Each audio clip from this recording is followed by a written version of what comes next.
noches. Continuando en esta casa no es hotel, hablamos esta noche de un caso muy delicado, muy complejo, el caso terrorismo.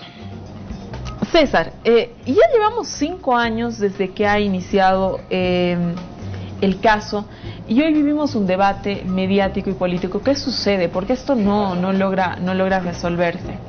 Bueno, primero que sobre el caso terrorismo en nuestro país hay una verdad histórica y también hay una verdad mediática. La verdad histórica ha sido producto de todo un proceso de investigación permanente y constante que ha derivado en tener conclusiones basadas en pruebas testificales y documentales, pero también existe una verdad mediática construida de manera deliberada y política desde el primer día que se produjo los atentados o el enfrentamiento en el Hotel La Casa de las Américas. Por lo tanto, la verdad mediática busca desconfigurar, busca descontextualizar y busca anular todo lo que ha sucedido en el país y con ello trata de poner un manto de impunidad. Primero a los hechos que sucedieron en el país, segundo a los responsables que estuvieron de manera directa e indirecta involucrados con el caso Rosa y tercero para justificar un discurso fundamentalmente de la oposición. Es decir, yo creo que acá esta verdad mediática se intenta imponer sobre una realidad histórica y la realidad histórica nos muestra realmente un contexto diametralmente diferente. Primero, ¿quién era Eduardo Rosa? ¿Cómo estaba compuesto su equipo o las personas que vienen con él? Tercero, ¿quiénes son los responsables de pagar los pasajes y cómo estaban vinculados a cierta institucionalidad cruceña? Tercero, cuarto, ¿quién era el responsable de pagar y los pasajes, cómo estaba vinculada a la institucionalidad cruceña? Quinto, las diferentes declaraciones que nosotros sostuvimos de los gerentes de hotel, gerentes propietarios, el mismo Tadej y el mismo Toazo, configuran una verdad histórica que hasta el día de hoy no ha podido ser rebatido absolutamente por nadie porque representa una gran realidad histórica que se vivió en el país. Atendiendo esta realidad histórico-jurídica, ¿no? Porque, bueno, todo este informe se ha trasladado a la Fiscalía, entiendo, ¿no es cierto? Cuéntame, César, ¿quién era Rosa? Bueno, ¿quién era Eduardo Rosa? Y cuando nosotros nos asumimos este hecho, porque se conforma una comisión multipartidaria y por cada partido, por Unidad Nacional, por el MNR y por Podemos, de manera orgánica, sus bancadas acreditan a parlamentarios, en el caso del MAS también. Lo primero que tenemos es la declaración hecha pública en el Radio Fides, de la entrevista que tuvo Eduardo Rosa con el periodista Andrea Kepes el 8 de septiembre en Hungría. Esta entrevista se hizo, a solicitud de Rosa, se hizo público siempre y cuando él iba a fallecer en algún tipo de actos cuando venga acá a Bolivia. Por lo tanto, se hizo público a los 3 o 4 días que Rosa muere en el enfrentamiento del Hotel Las Américas, el 16 de abril del 2009. Primero. Segundo, ¿qué personalidades tenía Rosa? Primero, que Eduardo Rosa se presentaba como Eduardo Rosa Flores, se presentaba como Germán Aguilera, como Jorge Hurtado Flores y Luis Tamadunda. Es decir, eran los 4 nombres que utilizaba de manera alternativa en diferentes desplazamientos que él tenía. Él era boliviano-húngaro, porque su papá era húngaro, pero también tiene el grado de coronel en Croacia, porque él dirige la Brigada Internacional en la Guerra de los Balcanes, y esta guerra de la ex Federación Yugoslava termina separándose en varios países, entre ellos Serbia y Croacia, y él apoya de manera directa a los serbios, y por eso que Serbia le da el grado de coronel y le da también el grado de nacionalidad. Pero además él dirige una brigada, la Brigada Internacional, que está conformada por 380 mercenarios paramilitares, que no son croatas, son irlandeses, son rusos, son españoles y son ingleses. ¿De dónde obtenemos esta información? Existe una denuncia en la Comisión de Derechos Humanos de las Naciones Unidas que fue desplazada en el momento previo, en el momento de la guerra en los ex Balcanes, y esta comisión desplazada por las Naciones Unidas establece que la Brigada Internacional, presidida por Eduardo Rosa, era responsable y estaba siendo acusado de crímenes de lesa humanidad por asesinar a niños, niñas, ancianos y mujeres que no eran parte del conflicto y eran de varias aldeas serbias. Entonces, estos son los elementos que nos plantea, pero no solo ese hecho.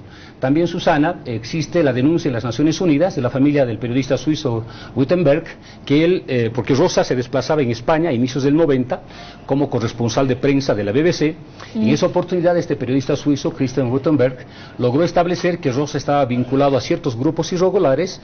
Por la denuncia de los familiares, el periodista Christian es secuestrado, es torturado y luego asesinado. Al que identifican es a Eduardo Rosa Flores, y también existe este tipo de denuncia. Eso para demostrar que la experiencia militar que él tenía estaba vinculada primero a organizar grupo irregular, no vincularse de manera directa con un ejército legal. Segundo, no es que busque el triunfo de uno sobre otro, sino la guerra de los Balcanes termina en la ruptura territorial. Por eso que en la entrevista que él tiene al periodista Andrea Kepes le dice con mucha claridad: me llamaron de Santa Cruz y vamos a dialogar con fines pacíficos. Vamos a luchar por nuestra autonomía. Pero si no nos escuchan, nosotros proclamaremos nuestra independencia. Él asume este hecho, este mismo concepto. Entonces, cuando plantea el concepto de proclamaremos nuestra independencia, automáticamente está ratificando la experiencia militar, personal y de paramilitar que él tuvo en la guerra de los Balcanes en la década del 90. Prontuariado del señor, ¿no? Peter, a ver, tú fuiste parte de la comisión, además fuiste legalmente designado por Unidad Nacional para representar la comisión multipartidaria. Por tanto, tuviste acceso a todo el proceso. Aquí en el informe conclusivo se cuenta con muchísima información de lo que pasó, lo que relataba César, ¿no? Declaraciones del gerente del hotel, de las mismas gentes involucradas y todo esto. Yo quiero saber tu evaluación de estos hechos. Gracias, Susana. Bueno, antes me gustaría explicar por qué estoy aquí, Susana. Mira, yo estos últimos 4 o 5 años estoy completamente alejado de la política. Y esto a raíz de que en la última elección yo me postulé como diputado uninominal por la circunscripción 9, yo perdí esa elección y bueno, asumí también pues esa derrota y el mandato de la gente, ¿no es cierto? La gente confió en otra persona para que sea su representante, entonces yo todo este tiempo he estado como que callado, digamos, porque no podía andar opinando sobre temas políticos, comentando, cuando estaba saliendo de perder una elección. Pero ¿por qué estoy aquí? Estoy aquí porque estoy convencido de que este es un tema realmente importante para el país. O sea, ha habido un grupo de gente que ha querido separar territorialmente nuestro país. Y eso es algo que, a mi juicio, los responsables tienen que rendir cuentas ante el país, ante la justicia.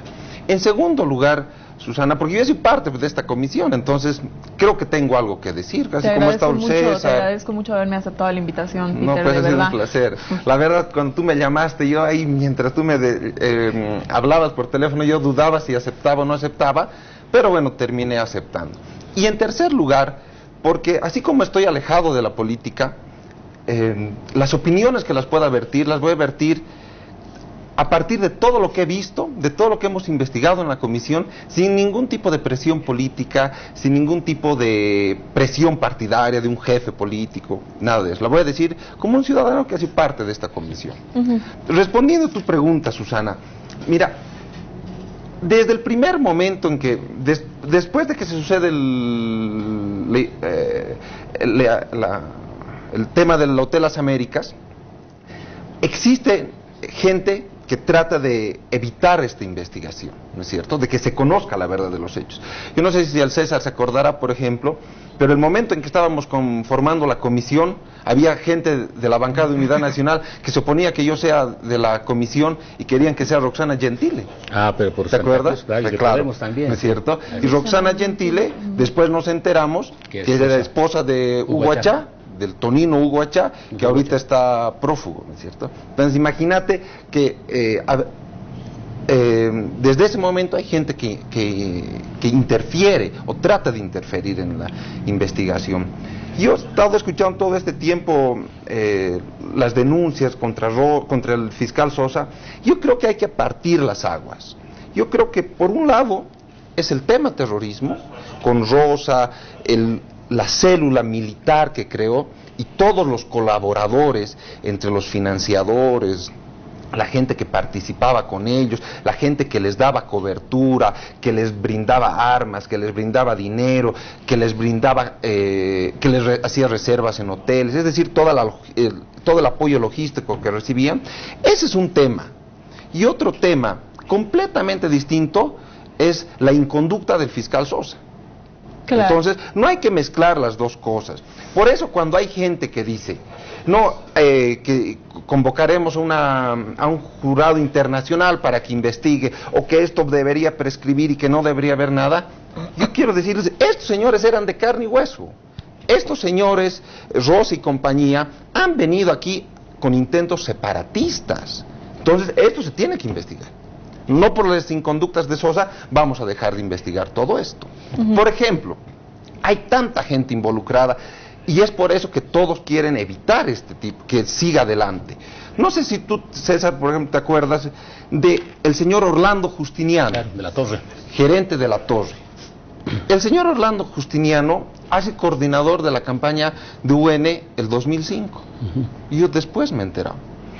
Ha sido también uno de los colaboradores del prefecto Rubén Costas en Así Santa es. Cruz. Y yo con esto no estoy diciendo, hermano, que la UN estaba metido o que Costas estaba metido, no. Pero hay que investigar pues, ese Claro, tipo de cosas. cuando lo Es convocamos, por eso que hay gente pero- que Bueno, no eso quiere lo que dicen. entre. Pero Pues, en ese hermano. caso, Peter, él era de la Torre. Y cuando Era el gerente del de la grupo La Torre Torre. manejaba más de $180,000 mensuales y muchos millones más. Cuando lo convocamos a la comisión, él huye. Claro. Y huye al Brasil, no viene a declarar. Y Hoy día está prófugo. Claro, exactamente. Perdón. Marcelo, Bueno, Marcelo, después de todo lo que hemos escuchado de dos personas que han hecho pues la investigación y todo aquello, hay muchas voces en el mundo de los medios y todo aquello que indican que esto, particularmente en el Oriente, fue un montaje. Al respecto, Marcelo, ¿qué nos puedes decir en calidad de analista? mira, Susana, hay algo que creo César y Peter han estado cerca de poder encontrar, y es la verdad histórica, pero también una verdad jurídica. Tú lo mencionabas muy inteligentemente. Pero hay algo que no hay que descuidar en el análisis, y es que hay una verdad política también detrás. El hecho es fundamentalmente político. Ya de entradita, si ha habido un intento de terrorismo y separatismo en Bolivia, es un tema político histórico en el país, ¿no? La utilización o el intento de utilizar armas para dividir el país tiene una trascendencia histórica muy grande. Segundo elemento, el país políticamente y en el tema de correlación de fuerzas, después de este hecho, no volvió a ser nunca más el mismo. Es decir, hubo una oposición regional que quedó completamente descabezada, disminuida, ahuyentada, huida del país si tú quieres, ¿no? Es decir, los líderes más visibles de esa oposición regional en ese momento pelaron del país, ¿verdad? Se fueron, sí señor, el señor Branko Marinkovic no está, ¿verdad? Acá no están otros líderes, no está el señor Guido Nayer, es decir, hay una realidad que cambia a partir de ese hecho. Es por esa razón que indudablemente este caso ha recibido presiones, y yo creo que ese es un elemento que no hay que desecharlo, ¿ah? Porque hay, por supuesto, gente interesada de que esto se venga abajo, que el caso terrorismo y separatismo desaparezca, pero por supuesto también que hay una parte del país, una parte de la clase política que está interesada que este caso termine y termine con la sanción más dura, más ejemplar y lo que tú quieras, ¿no? Ese es el tema que ha impedido que hasta ahora se llegue a la verdad histórica de los hechos, y yo creo que este no es un caso boliviano, es un caso que pasa en todo el mundo. Cuando un tema tiene connotaciones políticas tan grandes, cuando un tema judicial puede tener fallos políticos con connotaciones tan grandes, inmediatamente pueden haber intereses y presiones de por medio. Pero dos cositas nada más y rapidísimo. Pero también creo que hay otra cosa en la que hay que reflexionar. Y lo que hay que reflexionar, Susana, fundamentalmente es de que este caso, y creo que Peter lo anota muy bien, haciendo una separación en el caso de Marcelo Sosa, no, ha estado contaminado de corrupción. Y eso no debería quedarse en la impunidad y no debería quedarse en el tema del olvido. Y un tercer elemento que a mí me parece fundamental es el tema de la justicia boliviana. Quiero darles un dato. Este informe que tenemos acá en la mesa, Sí. es el informe más rico que hay en el tema de los hechos. Bueno, es que Ni la Fiscalía, Susana, con todo el tiempo, llegó a tener tantos elementos contundentes como tuvo este informe de la comisión. Es que yo estoy de acuerdo contigo, Marcelo, yo apuntaría lo mismo, es que si uno lee este informe no puedes comprender por qué el caso se alarga 5 años. ¿Qué hicieron los fiscales? La fiscalía No puedes extorsionó entender a todo el qué mundo, hicieron hermano. los fiscales. Eso es lo que no puedes entender, es decir, ¿cómo puede ser que una comisión que trabajó además sin los instrumentos jurídicos, sin la persecución y demás, porque se nota ahí que fue gente voluntariamente ahí a hacer sus declaraciones y demás, pudo sacar los elementos más contundentes del caso y pareciera que la Fiscalía durante el resto del tiempo pasó rascándose o sacando muy pocos elementos para comprobar o ampliar estos datos. Claro, pero ahí estoy de acuerdo con Peter y contigo que hay que separar aguas, ¿no? O sea, esto es un hecho y esto ha sucedido. Vamos a seguir en el análisis, qué es lo que ha pasado en el caso terrorismo, dónde están las piedritas que no dejan avanzar. Quédese con nosotros en esta casa, en nuestro hotel, ya volvemos.